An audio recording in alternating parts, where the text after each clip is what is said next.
Bonjour à tous, c'est le prophète Salomon, Patrick, et pour tous mes amis qui sont de partout dans le monde, nous voulons vous saluer et vous inviter dans un autre programme intéressant qui va vous encourager, vous motiver pour faire encore plus et avancer dans la vie. Alors j'aimerais juste partager avec vous certaines leçons très essentielles qui ont apporté un plus dans ma vie, qui m'ont motivé, qui m'ont aidé à avancer. Et l'un des sujets importants que j'aimerais partager avec vous aujourd'hui, c'est la place de la douleur dans nos vies. Pour beaucoup de gens, la douleur n'a pas de but. Pour beaucoup de gens, permettez que je puisse partager cela avec vous. Pour beaucoup de gens, la douleur, c'est quelque chose qui vient les détruire. Pour beaucoup de gens, la douleur est quelque chose qui veut simplement dire que vous n'allez pas atteindre ce que vous voulez.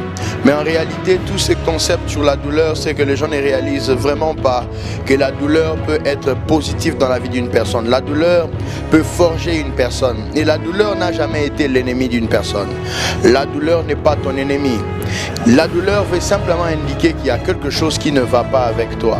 Quelque chose qui n'est pas en accord avec ce que tu veux atteindre. C'est un peu comme, je vous dirais, si tu as mal quelque part ou tu ne te sens pas bien, le fait que tu ne te sens pas bien n'est pas le problème. C'est qu'il y a un problème qui fait que tu ne te sens pas bien. Mais la douleur est aussi un stimulateur, si je peux le dire. La douleur nous permet de comprendre que nous devons faire quelque chose, que nous devons changer quelque chose. La vérité, c'est quoi? Sans la douleur, beaucoup de gens ne vont pas accéder au changement. La douleur vient pour démontrer deux choses. Et les deux qualités essentielles de la douleur dans la vie sont celles-ci. La première est que la douleur vient dans la vie pour nous montrer que nous devons changer quelque chose. Et la douleur vient dans la vie pour dire que nous devons grandir dans un espace. Et il y a parfois des moments où nous sommes tellement confortables avec la vie, confortables avec là où nous étions, que la douleur doit venir pour nous emmener dans un moment de crise et nous sortir de notre zone de confort. Il y a beaucoup d'illustrations que je pouvais partager avec vous en ce moment, mais ce que j'aimerais simplement vous dire, c'est celle-ci. Et que quand la douleur prend place dans la vie d'une personne, elle est d'abord à la base du changement. La majorité des gens qui ont voulu changer dans la vie ont souvent changé à cause de la douleur. Imaginez, remarquez très souvent quels sont les moments où vous avez pris les décisions les plus sérieuses dans votre vie. Quels sont les moments où vous vous êtes dit que vous deviez faire quelque chose de plus important avec votre vie? Rappelez-vous bien, c'est à cause de la douleur, parce que quelqu'un a dit quelque chose qui vous a fait mal. Vous vous dites que vous devez vous prouver, devenir meilleur que là où vous étiez hier. C'est parce que quelque chose vous a blessé. Alors, prenez cela de la même manière et comprenez que la douleur vient forger votre caractère, vient forger votre personnalité pour faire plus. Et je me suis aussi rendu compte que dans la vie chrétienne spécialement, pour ceux-là qui ont subi de moments difficiles, la majorité des gens à qui Dieu voulait changer de saison, amener dans une saison beaucoup plus différente, ce sont des gens qui ont traversé des moments très difficiles. Les difficultés, tous ces moments durs, sont souvent préparés par Dieu lui-même pour nous permettre de grandir. Aussi longtemps que nous restons au même endroit, nous ne pourrions pas aller plus loin. Pour ceux qui ont suivi notre enseignement le 25 juin sur ma destinée dans la révélation de Christ en moi, nous avons partagé une illustration que je vais partager avec vous rapidement et j'aimerais que vous puissiez capter cette pensée et comprenez que dans la vie, il y a toujours ce moment où nous devons émerger et changer. Et l'illustration que nous avons parlé, c'était, imaginez, nous prenons un noyau d'une mangue et nous décidons à ce que ce noyau devait produire un autre arbre. Qu'est-ce qu'on doit faire? On doit d'abord la planter. On doit la mettre sous terre. Et pour beaucoup de gens qui se posent des questions en ce moment, ils se disent comment je peux devenir meilleur, comment je peux donner naissance à quelque chose de grand. Et Dieu me dit de te dire, peut-être que tu es traité comme ce même noyau. Tu es peut-être placé par terre par les hommes, détruit par les hommes. Mais c'est exactement ces lieux d'humiliation qui peuvent devenir les lieux d'émergence. J'ai vu de grands leaders naître dans ce moment de difficultés, de crise. Et d'ailleurs, comme j'ai toujours dit, la crise n'est pas censée victimiser un homme de vision. La crise donne toujours naissance à une vision. Remarquez avec moi, c'est parce qu'il y avait crise en Israël que Dieu a appelé un homme comme Joseph. C'est parce qu'il y avait souffrance en Égypte quand le peuple d'Israël était en esclavagisme que Dieu a appelé Moïse. C'est parce qu'il y avait des Madianites qui avaient envahi le pays d'Israël que Gédéon a été appelé. La question que j'aimerais te poser, quelles sont les crises que Dieu a créées et quelle est la vision que Dieu veut faire naître en toi? Il y a quelque chose, une grande vision qui doit venir en toi, mais qui doit venir au travers des moments de crise, des difficultés et des moments de douleur.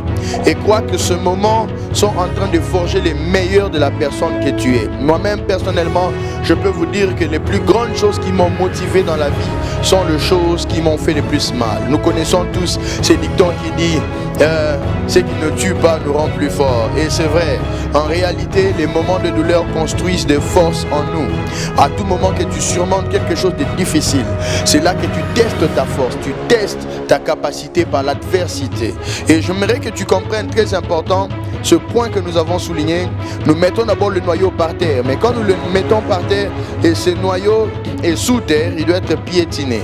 Et parfois quand nous pensons, nous sommes en train de passer et nous voyons ce noyau, peut-être nous ne le voyons pas s'il vous plaît, le noyau est sous terre, il est écrasé, il est passé par les hommes. En ce moment, le noyau est complètement méprisé. Mais ce dont on ne se rend pas compte est que le noyau que nous avons planté, la vision n'est pas de détruire le noyau, mais c'est de la construire pour vivre. Dieu fait pareil avec nos vies. Il y a des moments où Dieu nous laisse sous terre, où les gens nous passent et ne voient pas, et les gens nous marchent dessus. Et parfois nous sommes révoltés dans la vie à se dire, pourquoi telle personne me marche dessus? Je n'ai pas assez d'argent, je n'ai pas ceci et cela. Et les gens disent ceci de moi parce que je n'ai pas atteint cette position. Mais tu dois comprendre que ces moments d'enterrement sont aussi des moments de naissance. Tu naîtras comme quelqu'un de grand, de nouveau, une meilleure version dans tous ces moments. Tout dépend de la perspective, de la dimension de laquelle tu comprends les choses. Si tu es capable de voir les choses de manière positive, je vais te dire que toi qui es humilié en ce même moment, dans ta famille, dans ton lieu de travail, dans ton église, ne t'en fais pas. Ces moments vont émerger un grand leader, une grande personne au-dedans de toi. Que tu sois une femme maltraitée par son mari, que tu sois un enfant, je ne sais pas, maltraité par qui, autour de toi, tes oncles, ton cousin, qui que ce soit, j'aimerais te dire que ce moment de douleur vont forger les grands leaders en toi, et je le crois avec force. J'aimerais que tu captes très bien ce message, parce qu'au moment où nous sommes en train de craser ces noyaux, ce noyau qui est consumé, détruit, ce noyau est appelé à émerger comme une nouvelle plante. Et ce que j'aime dans ça est que l'enterrement a toujours été une introduction à quelque chose de meilleur. L'enterrement a toujours été l'introduction à quelque chose de meilleur. Est-ce que vous vous rendez compte que même Jésus-Christ, pour pouvoir donner vie à l'église, devait être enterré? Vous vous rendez compte, pour que nous soyons une nouvelle créature, Jésus devait être enterré. Je vais vous dire que votre enterrement est votre naissance. Comprenez qu'à tout moment que Dieu est en train de détruire quelque chose en vous, est en train de vous enterrer par rapport à ce que vous voulez atteindre, c'est aussi l'image de choses qu'il veut faire naître en vous. J'aimerais vous dire que vous ne perdez rien. En réalité, tout ce que nous perdons, nous gagnons. C'est pourquoi Jésus a dit que celui qui veut gagner sa vie devra la perdre. La mort est simplement une dimension nouvelle dans une nouvelle portée. Cela veut dire que quand vous parlez de la mort, vous voulez dire je cesse d'être dans ce monde, mais je suis introduit dans un autre monde. Quelles sont les choses que Dieu veut que cela meure en toi pour que tu accèdes à quelque chose de nouveau? Vous voyez, nous essayons parfois de retenir les choses que Dieu veut tuer. Parfois, il y a des gens qui veulent maintenir des relations que Dieu ne veut plus.